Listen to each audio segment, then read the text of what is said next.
Good evening, everybody. Welcome back to Gargoyles episode review.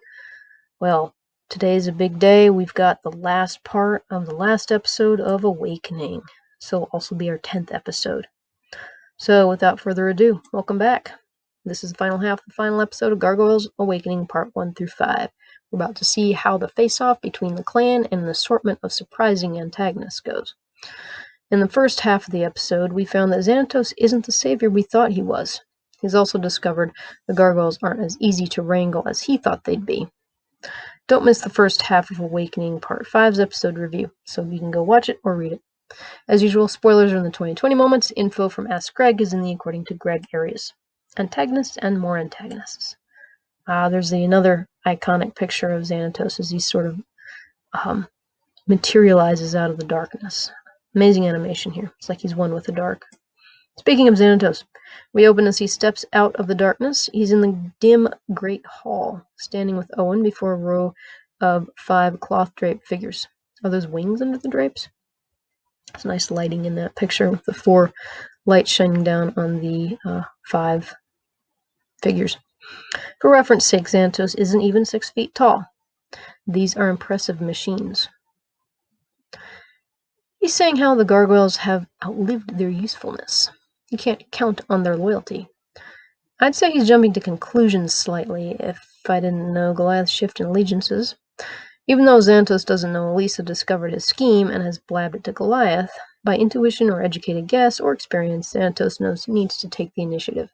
Never let a traitor get the drop on you. An insider who switched loyalties can wreak more damage in a shorter time than any invader. Fortunately for Xanatos, the data on the discs will bring the gargoyle replacements online. Yeah, all 9 megabytes of it. The cloaked figures are likely robots, since the disc came from a robotics company. Robots would also fulfill what Xanatos wants from his minions, obedience. No, that's not completely true.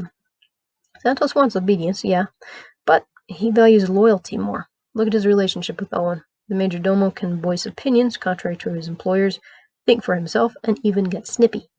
Later we see just how highly David values Owen and how much freedom Owen has in his job.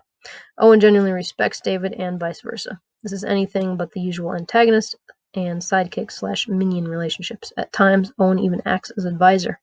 Santos may or may not take said advice, though. And there's Santos inspecting his toys. Owen acts as if having 5 giant robots in the Great Hall is normal. Maybe it is. And it's also interesting, and this may be a 2020 moment, how much Santos Enterprises advances after this. You go from having those pretty basically programmed gargoyle robots, and I guess a lot of the programming went in just controlling their flight and combat programs. But you go from that to very shortly having Santos' exo armor, and then having Coyote, which is a dead ringer for Xanatos. So, alright, end of bonus 2020. Speaking of advice, Owen checks his watch and notes how many hours until dawn. Then the gargoyles will be stoned, aka sitting ducks. He's all for this replacement idea, but he believes it more prudent to wait a few hours and take out the threat when it's asleep. This is an echo of what Hakon's soldiers said and what Hakon eventually did. Owen is the personification of pragmatism. See, this is what I meant about Owen being the more dangerous of the Xanatos-Owen pairing. Red butts in, though. Why not test the robots against their inferior flesh counterparts? Now, this is kind of, her way of... I know she's wanting to fight with Goliath and, trying to get him on her side and everything. But it's also her way of kind of saving the clan, because they really don't stand a chance if the old mace comes out again. She doesn't just want to take out the clan, she wants to make them suffer. And there she is, petting the machines there. Wait a minute, she's working fully with Santos? Remember, I'm trying to write this as if I haven't seen this before. This leaves no doubt what he meant when he told her everything was going according to plan. For some reason, they've been working together this whole time. Why? What's in it for her? She's obviously not in the same category as the clan, since she is included in this scheme and will not be facing the robots. She's also happy to have the robots take on her family, her clan, her people. In her mind, the clan has become weak. Now, I know Goliath isn't living up to her expectations, but what about the rest of the gang? Has she spoken to them to see if they would be willing to side with her? You'd think she'd want to keep all, or at least one or two, around, considering they're, quote, the last of their kind. Part of why Xanatos does a thing is for the enjoyment of the act itself. This is a great attitude to have. So often we get focused on the outcome that we forget to enjoy the moment. This is especially sad when the outcome isn't as we planned. In such cases, we lose not only the final result, but also the pleasure and education we could have derived from the journey. There's Xanatos looking determined and smirking, as usual. And there's Owen, deadpan, behind him, as usual. Santos' game. Gotta love these two. Another aspect of Santos is that he's the man who's got it all. He's incredibly wealthy, intelligent, handsome, charming, and successful. He's got a loyal friend in Owen, and he's probably got a hot girlfriend. The problem? Boredom. What do you do when there are no more worlds left to be conquered? You start looking for an opponent. Being painfully bored, coupled with being unbelievably powerful, leads a person to do acts outside the rut. Xanatos isn't stupid. He no doubt sees some of the ramifications of taking the Gargs on now rather than just waiting until sunrise. But heck, why not? Well, what's the worst going to happen, right? It'll be interesting to see how the Gargoyles fare. These past few days have been fascinating for him, so why stop now? He's seeing a world he's thus far only heard stories of. Side note, Xanatos Enterprises cleanup crew work extremely quickly. Already the castle is shipshape. It's been, what, a day or two? 2020 moment comment here. It just strikes me as odd with this story, and again, part of the roughness of the plot and the characterization here.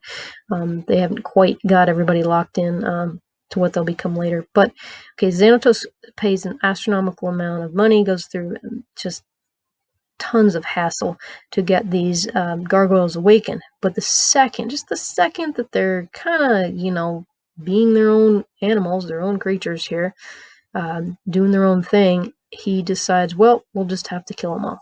And then we never see that again in him. Yeah, we see it in Owen, of course, but that's different. So this is just kind of strange that he just turns on a dime, and rather than using more scheming or speaking to them, trying to bribe them off, because how well does he even know them? How well does he know their personalities? No, he just decides that, well, we'll just have to take them out so I can replace them with robots. All right, well, if robots were going to be a decent replacement, then why not just do that in the first place? And like I say, pay somebody to get you the discs. You could say, well, he just wanted to see if this whole thing worked, and now he's bored. But again, that doesn't really play out through the rest of the series, even when the Gargoyles are a huge thorn in his side multiple times. So, just a thought. All right, attack.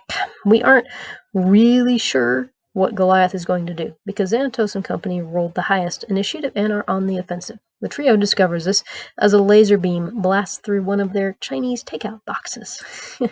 Broadway looking absolutely shocked as his little takeout box explodes in his hand.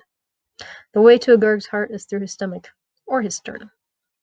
This is hilarious. Santos could have had the robot snipe every Garg simultaneously. What does he do? He fires a warning shot, and a mocking one at that. Gotta love the antagonists who don't take themselves too seriously, and who like to have fun with their opposition of the protags.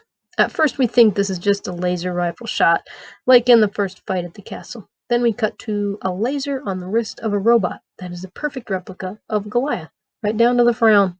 Santos, Owen, and Red are standing in front of the 5 gleaming robots. I deal with a few shoulder-mounted weapons, too, on this. Let's take a moment to savor the style and class of our antagonists. Santos looks good almost all the time. Same goes for Owen. And Red looks ready to kill you 24/7, 365. Range them in front of a glittering steel clan. Awesome, increased exponentially. Team Santos, everybody. Santos says one word: attack. Oh, mic drop. He must be having the time of his life. The upgraded wings snap out, snicking like swords sliding from scabbards. The machines blast into the sky with rocket packs.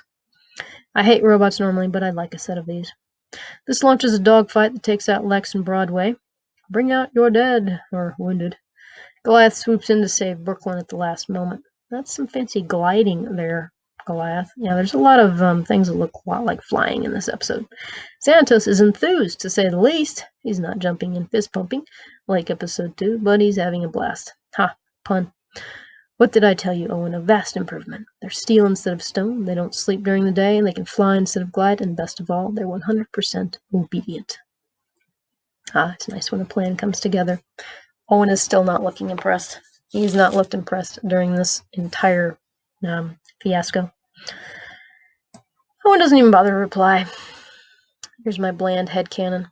David and Owen had a discussion about the pros and cons of the Steel Clan compared to Team Goliath. Owen puts forth the pros of Goliath's ilk, also mentioning how much expense and effort Xanatos Enterprises went through to wake them. David, who was on their side when he was ignoring the astronomical cost of the project, becomes an apologist for the Steel Clan. A man and his toys. I'm sure they covered the other options of what to do with Goliath's clan. Owen's current stance on the matter involves Sunrise and a sledgehammer.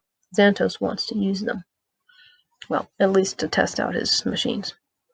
The battle rages on. Surprisingly, the Meat Clan pulls ahead of the Steel Clan, to the point that Team Santos has to run for cover under a rain of robot wreckage. 50% chance of metal showers. There they are, taking cover. There's a slight error in timing or animation, because 1 second they're running, and the next they're in the same position they were before. I'm chalking it up to them being so calm and confident that they recover in 1 to 2 seconds.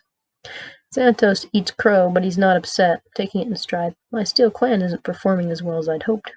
The Steel Clan, that's just cool. Letting adversity get to you is a defeat, and this is how emotional he is about his robots exploding. He's got his arms crossed, just staring blandly at the action. It's said that a person's reaction when things don't go as planned is the true test of a character. Anybody can be pleasant when all is sunshine and rainbows, but when the going gets tough, we see what a person's made of.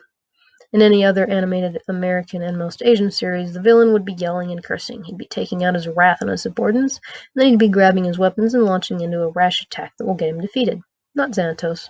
It's like all this is a board game, like it doesn't matter that much, but it does, and he knows it. He is a unique antagonist, in that he understands that rage and vengeance cloud judgment. Taking things one step at a time, making contingency plans, and rolling with the punches make him incredibly effective and dangerous. He and Red decide to take things into their own hands. Still no comment from Owen. And don't ever listen to Demona. Ever. Here Owen parts company with them, and probably goes to watch the CCTV feed from his or David's office. This is a bit odd. I know the real story is probably that the writers found the next scenes easier to construct, not to mention more logical, if Owen was absent. That's no fun, though. So I'm pretending that's not the explanation. I'm maintaining that Owen had an inkling of what would happen next, or Xanatos sent him off because the situation was handled. One thing I do know, the next scenes would have played much differently had Owen been backing up his employer. RPGs fix everything. A rocket-propelled grenade blasts the parapet Goliath is on. It's Red's version of blowing a kiss. She has a bazooka. Okay, mistake number 1 is giving this lunatic a bazooka. Give her a slingshot or something. Do not give her an area effect weapon. Demona enjoys bazookas and sending enemies on long walks offshore piers. And there's a really nice animated scene of her launching a bazooka missile. I don't know how many bazooka bombs or missiles, whatever those things are in that thing, but apparently a lot. Overkill, Demona's favorite. And Santos doesn't look too concerned about the fact that she's blowing up his castle again. Meanwhile, the clan assembles to take on the threat, but then again, he sort of blew it up the last time, so whatever. I guess he's rich enough to buy like 50 of them, so Alright, meanwhile, the clan assembles to take on the threat, only to stop as Xanatos levels a laser rifle at them. Hold it. Let's let them play out their little drama, shall we? He looks good with weapons. Calm and cool as ever. It's like the domestic dispute between gargoyles over 1,000-year-old betrayals happen every day. It makes the story fascinate him, so you can imagine how intriguing this real-life soap opera is for him. Apparently the clan isn't smart or daring enough to scatter. Santos can only hit so many of them. Make a run for it. The clan is below everybody else being Santos, Demona, and Goliath. Santos has his hand in his pocket like he's waiting in line for coffee. Not that he has to do that, but yeah. Goliath lands in front of Red. She calls him a fool. Then she relates her story. She betrayed the clan with the captain as payback for how the humans treated them. Wow, that's a mind screw for Goliath. His love, his angel of the night, was in league with the humans who caused the death of the clan. Goliath wanted to kill the captain for that betrayal. She says all humanity has to pay for how they treated the Gargoyles. Goliath says there's good and evil in all of us. This worldview will influence every action of his for the rest of the series. Red calls humanity a poison that must be purged from the planet. I'm thinking working with her in the future probably isn't wise. Past aside, not that you can ever really put aside the death of Goliath's family and friends, she's betraying them again. Oh, she offers him the choice of coming to her side and making a new world for the Gargoyles. She makes it clear she wants the humans destroyed. Goliath isn't insane, though, so he remains quiet. Tears well in his eyes. The whole scene is powerful. He's trying to process the loss of his lover. She died to him 1,000 years ago. Then suddenly she reappeared. Now she's worse than dead. She's insane and murderous. Traitor to the clan. She wants genocide? Well, that's ambitious. Hey, Xanatos, are you hearing this? You're human, last I checked. She is with a bazooka and her eyes are glowing. Except they're kind of white there. They probably should be red. Anyway. And there's Goliath. He's got tears in his eyes. The protag crying. This is not your average animated show. Red states the obvious. If you are not my ally, then you are my enemy. She's not playing around. Bazooka up, she aims it at Goliath's face. For his part, he seems ready to accept it. What? Mighty Goliath surrenders? He believes he's failed. He's not even thinking about this clan. He's thinking about his lover. You can practically hear his heart shatter. Next, we have the RPG detonating in the tower behind Goliath, knocking him off his feet. Another warning shot? Who's the weak one, Red? She must be heartbroken, too, as she's also lost her lover. How many nights has she spent imagining what it would be like to reunite and rule with the Gargoyles and Goliath at her side? No doubt she has. Spent many a night. And you can't argue too much with her reasoning about humanity. We don't make a very good showing. It's the classic villain logic. Humanity is dangerous and destructive, so it needs to go away. She and Albert Wesker would think alike here. Then she makes an announcement that will reverberate through the rest of the series. It harkens back to her real past. I have a name too, Goliath. I am Demona. There's something wrong with you if Marina Sirtis' delivery of that line doesn't give you chills. We don't know the significance of it yet, but it's still powerful. Names have great power indeed. Now Goliath has a bazooka at his throat. Demona isn't worrying about collateral damage, and by that I mean her. I mean, if she pulls the trigger, they're both going. They're worse than Klingons. 2020 moment. Of course she's not worried. She's immortal. Everyone seems fine with this turn of events since nobody's stepping in to halt it. Right, the cavalry. Here comes Elisa, the knight in shining armor, to the rescue. It's a great reversal of the damsel in distress that I hate so much. She lunges out from nowhere, tackling Demona. The RPG goes wild, taking out a tower. See, I mean, it's just way too many bazooka missiles in that thing. More damage happens in this show when people leave their fingers on the triggers. How does a bazooka have 3 rounds in it? I don't know. Santos must have rolled a natural 1 because he gets hit in the back of the neck by falling masonry. This is a bit of a writer cop-out. Falling bricks, really. I wince every time I watch it because that rock hits dead on the second cervical vertebrae. He's lucky he's not paralyzed from the jaw down or dead. And that was a heck of a rock after all. It's going to hurt in the morning. There he is, out cold. The parapet slides off. It crashing into the wall Elisa and Demona are standing on, sending both of them over the edge.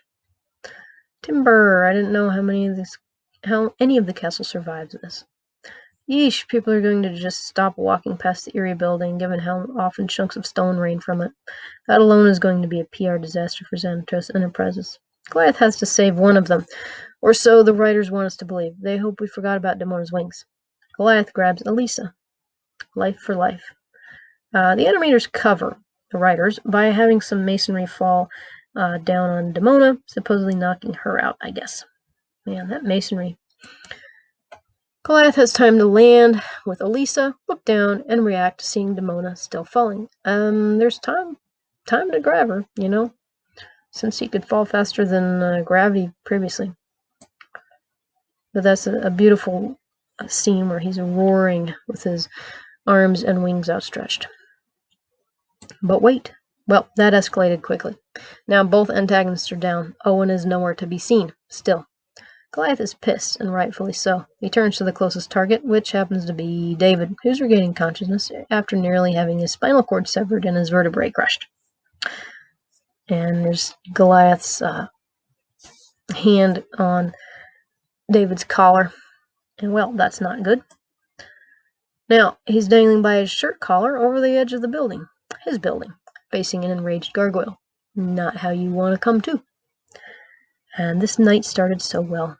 That's a beautiful picture, though. Look at the how high they are up there and the above shot of all those buildings. Despite just waking up from unconsciousness and finding his castle is trashed again, and his ally/fellow antagonist is out of the picture, and he's dangling tens of thousands of feet over the concrete, Santos is unflappable. You'd think he'd be a bit surprised, if not nervous. Quite the opposite. He smirk grins as if he's won. If you went by expression and tone only, you'd think that Goliath and his positions were reversed. Never let him see you sweat. This is why David Santos is the quintessential magnificent bastard.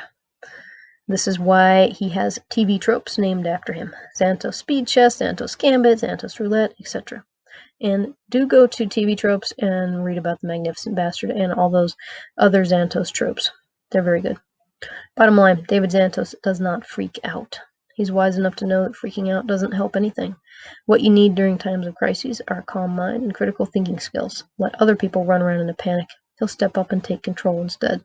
Goliath says Demona wanted to destroy humanity. Goliath should start with Santos.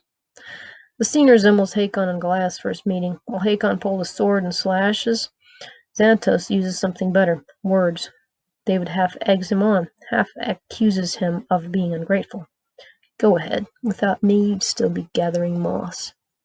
Santos is a fantastically successful businessman. He's a fast, smooth talker who knows how to assess a person's motives and use them against the person. If there's one thing he doesn't appear worried about, it's falling. Goliath hesitates. Elisa, to her credit, steps in. She points out that if Goliath drops David, Goliath will be no better than Demona. Oh, nice one. Elisa isn't trying to save Xanatos. She's trying to save Goliath from himself. We all pause for a moment. David is now hanging on to Goliath's wrists, having decided not to trust his life to his shirt's tensile strength. Bet he goes with silk from now on. Elisa and the clan are giving Goliath the don't do it look. Goliath is deciding if he wants to drop Xanatos, achieving vengeance for today's grievances and those of the past, if only by proxy. Anytime now, Goliath. I'd have swung my legs up around his arm at this point if I was Santos, but Santos isn't pressing his luck. Goliath compromises. He tosses Santos down the steps. You didn't need the left side of your body. You certainly don't need the wrist you probably fractured. Good thing that giant rock to the neck didn't cause any damage that was exacerbated by being yanked and tossed around either. Another winch scene. He is trying to pick himself up from rolling down stone steps. Steps are not fun to fall down. Take it from me. Let's back up and look how this would have differed if Owen were around. A, he would have tripped Elisa. B, failing that, he'd have either yanked David out of the way or dragged his unconscious employer back into the castle. C, failing those, he would have shot Goliath in the face or done something equally as effective, but alas. And, for that matter, how did Elisa get up here? Do you people not lock your doors? Is there no sort of security swipe or anything? I mean, whether the guard just let her up? I don't know. I don't know how she got up here. Pro tags 1 and tags 0. We have a shot of an annoyed but calculating Xanatos in the back of a police cruiser. And by the way, this is the only time you will see this, which I really appreciate since all those other animated shows will always end the scene with this, with the antagonist being, locked up, and then the next day they're out again. Anyway, this is not one of the outcomes Santos anticipated. The implications of what just happened, of being arrested, of having the news media flocking around, are hitting. He isn't used to losing. He isn't used to underestimating people and paying the price for it. But you can bet he's only just begun to fight. The game is afoot. Not how you want the night to end. There's a picture of him there. If this was an ordinary cartoon, we'd see him out of jail in the next ep and hungry for revenge. We know this isn't an ordinary cartoon. It's an animated series on par or above with any live-action drama. What will Xanatos do next? Also, what's he being arrested for? Accidentally blowing up the castle again? Trying to kill mythical creatures? How can they really tie him to the cyberbiotics threats? Or even the commandos trying to take out Elisa, or whatever they were doing? Would they have killed her, a police detective? We'll get to all that later.